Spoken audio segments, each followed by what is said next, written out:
went looking for trouble. And boy, I found her. She's in love with herself. She likes the dark. Grey Wolf Studios.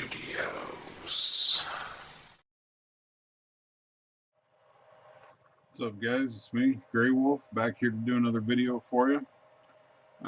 This is yet another part in my multi-part video series on electric RCs for beginners, mostly as it pertains to ground RCs. This is the second to the last segment of this video series, which I can't wait to get done with because it's been quite an exhausting undertaking. Actually, it's a lot of video footage and a lot of planning and even some research on my end because I didn't even know all the answers to the questions that came up when I was looking for ideas of topics that I should cover during this. But anyway, charging right ahead. Now you will notice in my background now is just a solid white background. You can't see my stickers anymore like you used to be able to.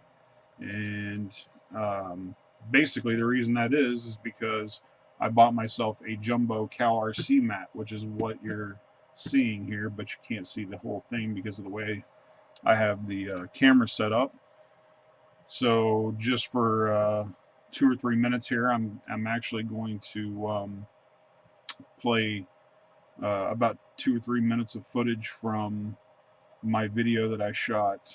May not even be 2 or 3 minutes. I'm just going to play a little segment of a very, very short video that I shot, just showing the Cal RC mat in case anybody's interested.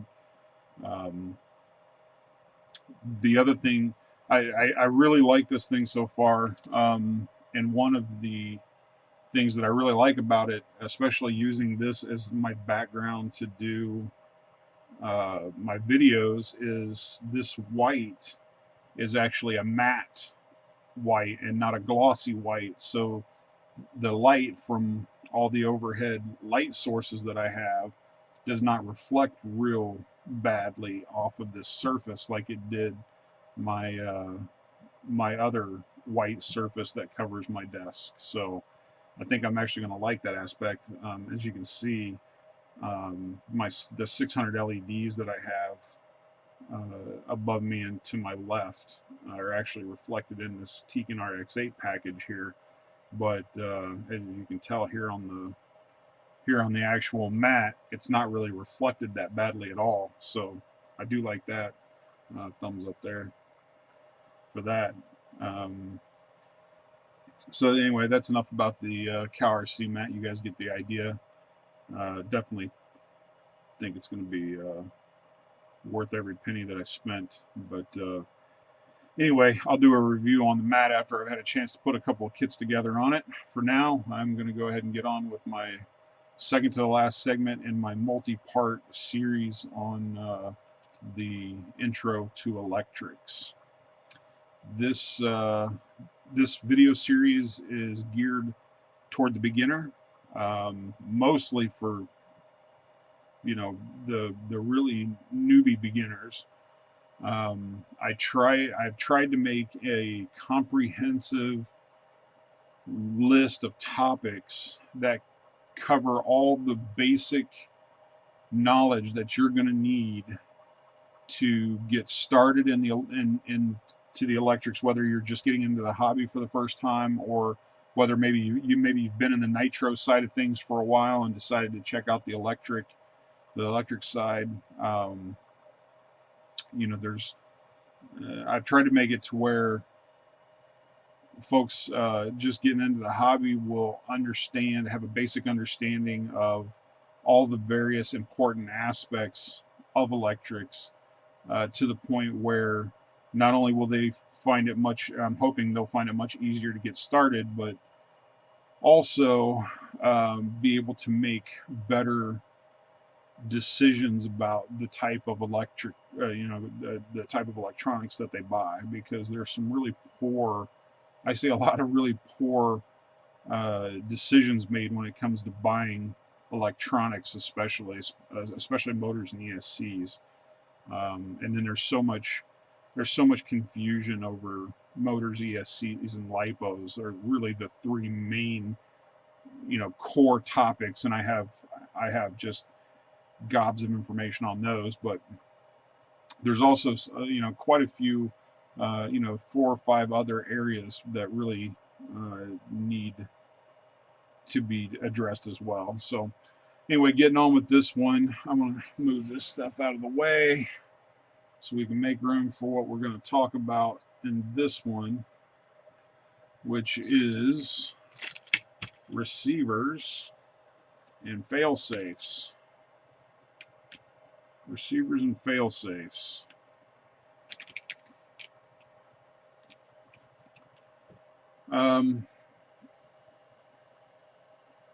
Let me go ahead and take this out of the plastic here.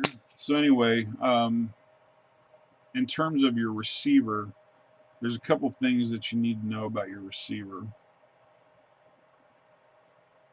First thing to know about your receiver is, as far as I know, at least every receiver that I've ever seen uses FTAPA connectors, which are the connectors that I'm sure you're familiar with,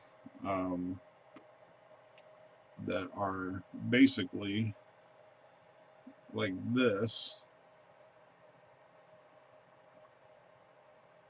only typically they have a little notch on the side here. And that notch is so you can actually key them into your receiver properly. As you can see over here on the left hand side, you can see the notch over here, so you know which direction is the right direction to plug in your receiver.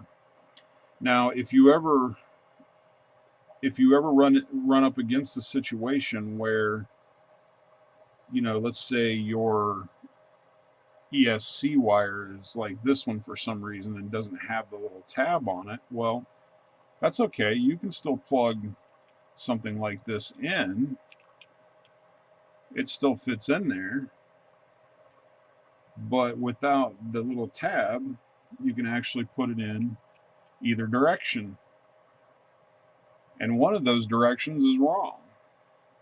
Actually, this particular direction is wrong. So the point of this whole thing is, if you're plugging a connection into your receiver that doesn't have a tab, you got to know which direction is the correct direction to plug it in, so you don't fry your receiver. And this would be the correct direction to plug it in. Every receiver that I have ever had experience dealing with, they're all the same. They are all like this. Now, this particular one happens to have a little code here on it. I don't know if you guys can read that or not. That little code, there's a little code right there that shows you that the outside pin is negative, the middle pin is positive, and the leftmost pin is your signal wire. This is true for all receivers, at least all of them that I'm aware of. I know I've dealt with FlySky receivers, just about every RTR receiver there is associated. Well, every RTR receiver that's decent quality, it comes from a decent quality kit anyway. Traxxas, Associated, HPI, Lozy, those 4 for sure. And Lozy, I've dealt with, the old JR systems. I've seen the newer Spectrum systems. I don't personally own one of the newer Spectrums, but I've seen them, and I know they're the same way. They're all this way. The signal wire is always toward the inside of the receiver, or the bulk of the receiver. the side that has the most to it. The outside is always your negative. So now that we get that out of the way, let's talk about fail-safes for a minute. Both of these are fail-safes right here. One of them, the bigger one, is a generic fail-safe from China. I got it off of eBay, I believe for $3 to $4, something like that. It was very cheap. And the little one here is a Dynamite Race Guard Micro. Um, they're they're both essentially exactly the same. They both work the same way.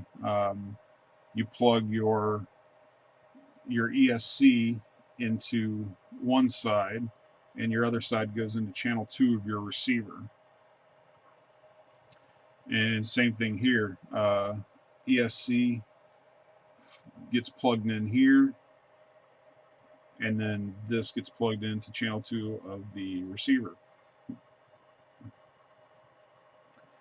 Now, I'll go ahead and let's just cover what a fail-safe is for the folks that are truly beginners. A fail-safe is essentially a device that is designed to keep your kit from going berserk, let's say. Should something happen to should something happen to the batteries level, um, the signal, what have you. If for some reason the kit loses signal, if it loses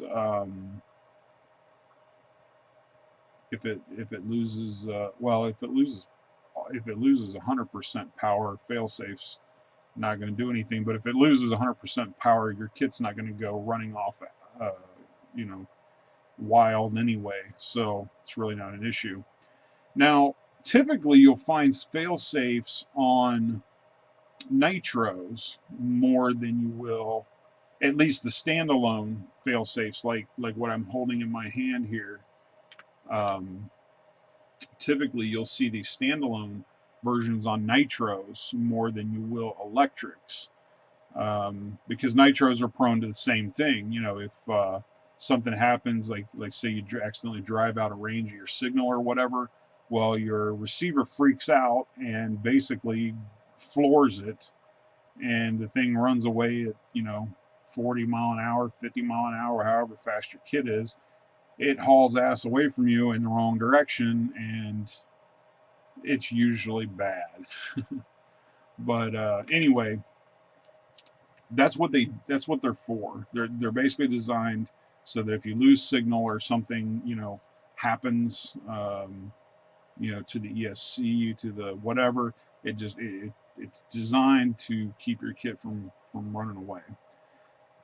Typically by applying the brakes. So so the reason that you see these more in nitros than you do electrics is because electrics typically have fail-safes built into the receiver. Just like this FlySky receiver actually has a fail-safe built into it. Thereby kind of alleviating the need for a standalone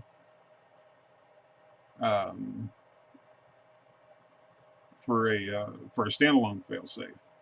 However, I've found that it's actually still a good idea to use a standalone failsafe on top of the failsafe that is in, or on top of, or in place of the failsafe that's actually in your receiver. And here's why. I actually had this happen to me once. If the receiver itself is going bad and causes the problem, the failsafe is not going to do anything about it because the receiver itself is bad. So if you have an external receiver plugged in, then you have a backup plan. And I actually had that happen once. I had a kit that I took it out, and I had just built it, I took it out to bash, just at my local bashing place, and gave it a couple blips of the throttle, and the next thing I know, all by itself, it's headed, at max speed toward the edge of the gravel parking lot that I was in. And fortunately, the edge of the gravel parking lot that I was in was nothing but very tall grass, so it hit the grass and basically stopped, and nothing really happened. Um, Tires came unglued from ballooning a little too much, but a little CA glue fixed that problem up. So anyway, ever since I had that happen, I've actually started running standalone ESCs in my, or ESCs, standalone failsafes in my electrics as well, just as a precautionary measure. Um,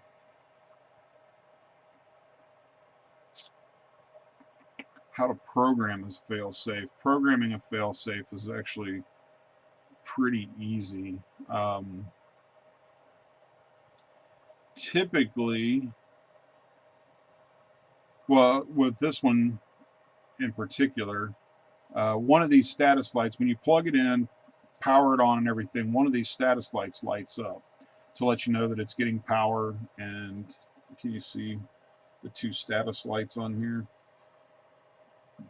The first one will light up to let you know that you have power, and then basically once you have power and everything's going, then what you want to do is you want to actually apply the brake on your transmitter, press and hold the set key until the second status light lights up. Once you've done that, then the fail safe is armed and it's ready. So, and basically what you did is you programmed it to where if anything happens, it's going to apply the brakes instead of the throttle. Now, theoretically, I'm assuming that you could actually, since you actually have to hold the brake on while you set this, I'm assuming theoretically you could actually set it to do something else, whatever you're holding or triggering at the time when you press set. I'm assuming you could do that. Not sure exactly why you'd want to, but it's just something that crossed my mind, so I thought I'd mention it.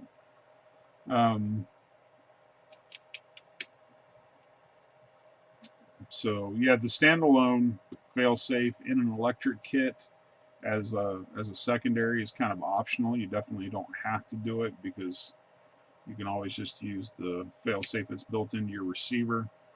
But like I said, it's not bad to have a backup plan there. Let's see, going back to receivers. Receivers typically, your average receiver, your average ground vehicle is going to have either a 2 or a 3 channel transmitter receiver combo. This happens to be a 3 channel transmitter, or I'm sorry, 3 channel receiver rather. And you'll notice that it actually has room for 4 plugins. The top plug, or the top slot, if you will, the top slot is always your battery slot. That's typically used if you're using a BEC in addition to your if you're using a BEC on your electric, then your BEC would actually get plugged into this first slot for power. On nitro kits, your RX pack would actually get plugged into this first slot. And then channel 1 is actually down here at the bottom. It's not the second one down like you might think it might be. Channel 1 is actually always at the bottom. And channel 1 is for your steering servo. Your steering always goes into channel 1. Channel 2 is either for your ESC if you're running an electric, which that's what we're talking about here is electrics, but I'll just go ahead and throw the knowledge out there. If you were running a nitro, channel 2 would actually be for your throttle and brake servo. But we're talking about nitros, so channel 2 is where your ESC plugs in. Now remember, and I think I definitely covered this in my BEC 101 video. That's all about BECs. I think I might have even covered this uh, under the section for BECs in this video series, but I'm going to go ahead and cover it again just in case you haven't seen the other ones. If you're running a BEC, your BEC is basically going to plug into the battery slot, which is the top slot, and you're actually going to remove the signal wire from it. Well, actually, if it's a BEC, you probably won't even have a signal wire unless you had to use an extension or something like that. In which case, you'll want to remove the signal wire from it, because the only thing we're going to be putting in the top slot is power. The signal is going to come from the ESC, which is going to get plugged into channel 2. So if you're running a BEC, your black and red is going to be plugged into the top, and then your signal wire from the BEC is actually going to be the only thing plugged into channel 2. Now you can plug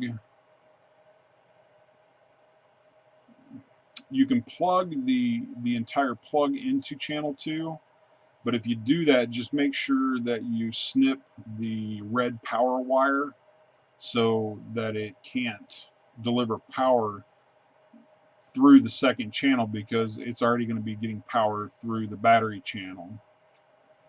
So if you hook up both of them, and you got 6 volts running into each channel, then you've got 12 volts going to the receiver, and it's gonna fry. So definitely don't want that. And anyway, so that covers first, second channel, and the battery slot. Channel 3 for this particular RX is not only the bind, it's a bind channel. Essentially, the FlySky GT3B can run. It's got 10 model memory, so you can store the settings for up to 10 different receivers. So you have to actually bind your receiver to the FlySky, and that's covered. And you can find other YouTube videos on how to do that if you need to know. In addition to being the slot you use to bind, there goes my batteries again.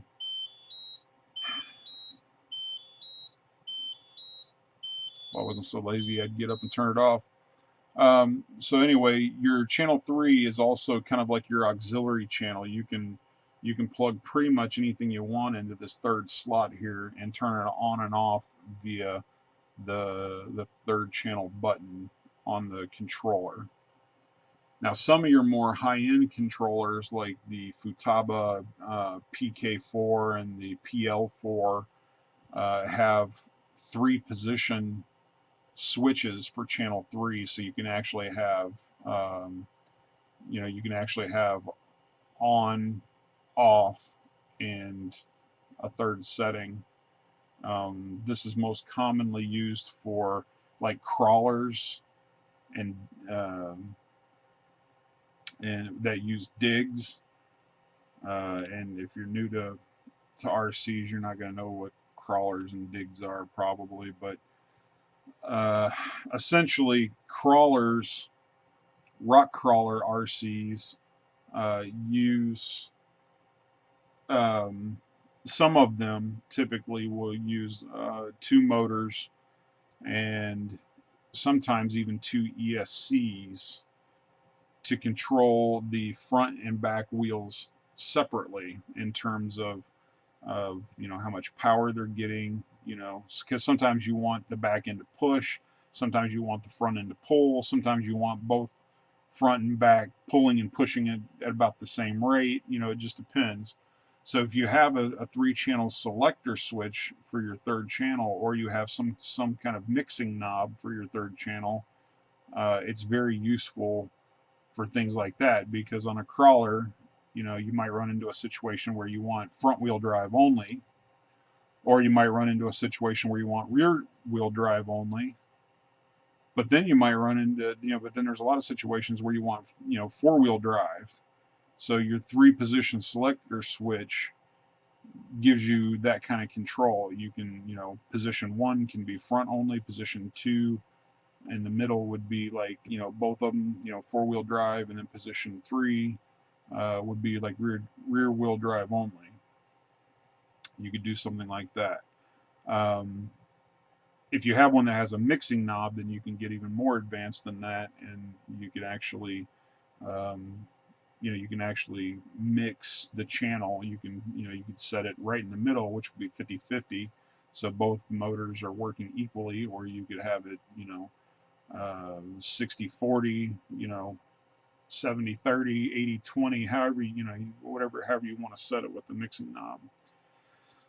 So anyway, that's what all the various channels are for on your receiver.